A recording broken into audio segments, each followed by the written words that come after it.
রাস্তাটা দেখতে পাচ্ছ, যে রাস্তাটা ডান দিকে যাচ্ছে সেই রাস্তাটাই দেবানন্দপুরের রাস্তা। এ দেখো, এই যে শরৎচন্দ্র চট্টোপাধ্যায়ের সেই ছবিটা, মানে মূর্তিটা। আর এই দিকটা গেলে শরৎচন্দ্র চট্টোপাধ্যায়ের বাড়ি। আর আমরা যেদিক দিয়ে গলি থেকে গেলে গলি থেকে চলো, না সোজা গেলে সোজা চলো।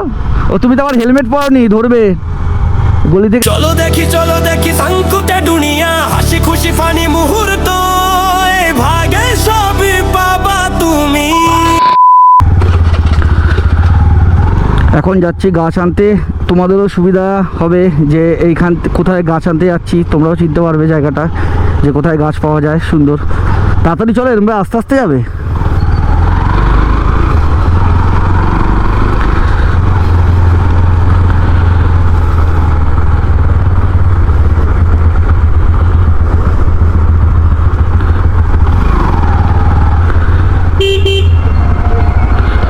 বাবা, এই রাস্তা থেকে কি জোর জোর টোটো যাচ্ছে গো।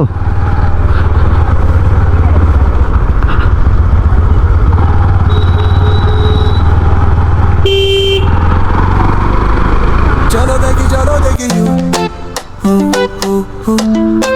চলো দেখি চলো দেখি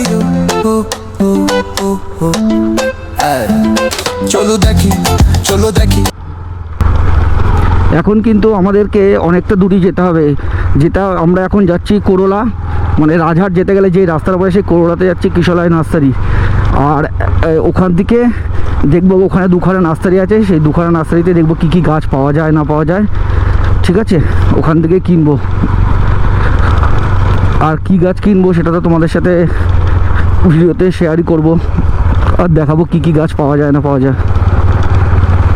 চলো আবার আমরা জিটি রোডে উঠিনি, তারপর আবার তোমাদের সাথে দেখা হচ্ছে। চলো দেখি সংকুটে দুনিয়া, হাসি খুশি ফানি মুহূর্ত, এই ভাগে সবই পাবা তুমি। আমরা কিন্তু বাড়ি থেকে জিটি রোডের রাস্তায় উঠে গেছি। আর দেখো দিদি কী জোরে গাড়ি চালাচ্ছে, মানে আমার চেয়েও জোর জোরে গাড়ি চালাচ্ছে। আমি তো 41-এ চালাচ্ছি, দিদি মানে তার চেয়েও বেশি চালাচ্ছে জোরে। দিদি এসে ওয়েট করছিল আমার জন্য, আমি কখন আসবো আর কখন যাবো। ততক্ষণ আমার এখন রেডি হয়নি, আমি বসছিলাম। রঞ্জনাকে অনেকবার করেই বললাম যাওয়ার জন্য, কিন্তু যাবে না। হ্যাঁ, যেদিক দিয়ে গলি থেকে গেলে গলি থেকে চলো, না সোজা গেলে সোজা চলো। ও তুমি তো আবার হেলমেট পরনি, ধরবে গলি থেকেই চলো। আগে থেকেই বুঝতে পেরেছে যে গাড়িটা ধরবে হেলমেট পরেনি বলে, তার জন্য গলি থেকে যাচ্ছে।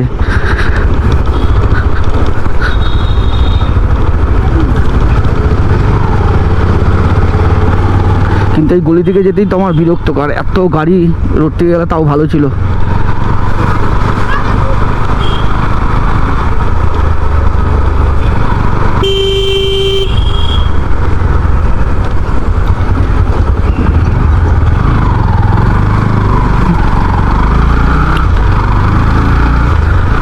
এখন 4টে বাজে, যদি এই সময়টা গরমকাল থাকতো তাহলে সব রাস্তায় লোক, মানে সব বাড়িতে থাকতো লোকজন।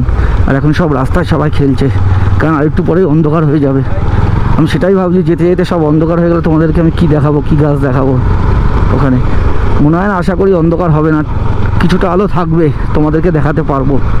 আর আমরা এখন এই যে আমাদের বাড়ির এখানে, মানে বাড়ি থেকে কিছুটা দূরেই নলডাঙ্গার রাস্তা, এই আমবাগান দেখতে পাচ্ছ। আর এই ডান দিকে যাবো এখন আমরা, এই রাস্তা ধরেই যাচ্ছি। আর এখান থেকে ব্যান্ডেল স্টেশন যাওয়া যায়, ওই রোড দিয়ে ব্যান্ডেল স্টেশন যাওয়া যায়। পুরো জঙ্গল হয়ে গেছে, আমি জানি না কেন কাটে না। আমার যবে থেকে জন্ম, মানে আমি যবে থেকে এই রাস্তাটা চিনি তবে থেকে ঠিক এরমই দেখে যাচ্ছি। সবাই খেলছে, এখন ঘুরছে।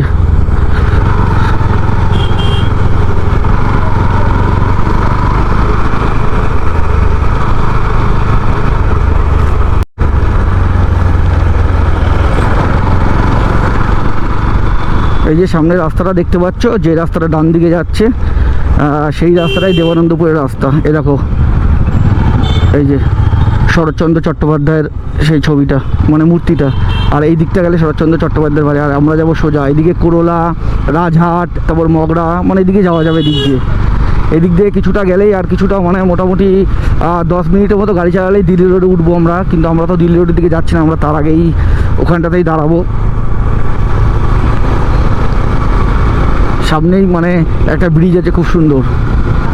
আমি এখানে মাঝে মাঝেই আসি ব্লাড নিতে, মানে এই সব জায়গা আমার কাছে মানে প্রত্যেক দিনই বলতে গেলে বেশিরভাগ দিনই আসা। কিন্তু এরকমভাবে ব্লগ বানাতে বানাতে কোনো মানে ফার্স্ট টাইম না, সেকেন্ড টাইম আসা। আগে এসেছিলাম আগে একবার সার কিনতে এসে রাজহাটে, সেটা তোমরা হয়তো ব্লগে দেখেছো। আমি ভাবছি সামনে একটা কাকুর দোকান ছিল, মানে একটা স্ট্রবেরি গাছ বিক্রি করেছিল আগের বার, মানে তখন ওখান থেকে কিনে নিয়ে গেছিলাম। জানি না কাকুটা এই বছর বিক্রি করছে কিনা। ও কাকুর স্ট্রবেরি গাছটা খুব সুন্দর ছিল। আর দেখো এই দেখো সেই ব্রিজটা, এই দেখো নতুন ব্রিজ, পাশে একটা ব্রিজ আছে। ওই ব্রিজটা মানে মানে মোটামুটি 5-6 বছর আগে একটা লরি ভেঙে এই বাড়ির মধ্যে পড়ে গেছিলো। এই যে ছোটো ব্রিজটার মধ্যে, ব্রিজগুলো সব ভেঙে দিয়েছে। ওই পাশটা থেকে ছিল, ওই দেখো। আর কত সুন্দর সূর্যটা দেখা যাচ্ছে।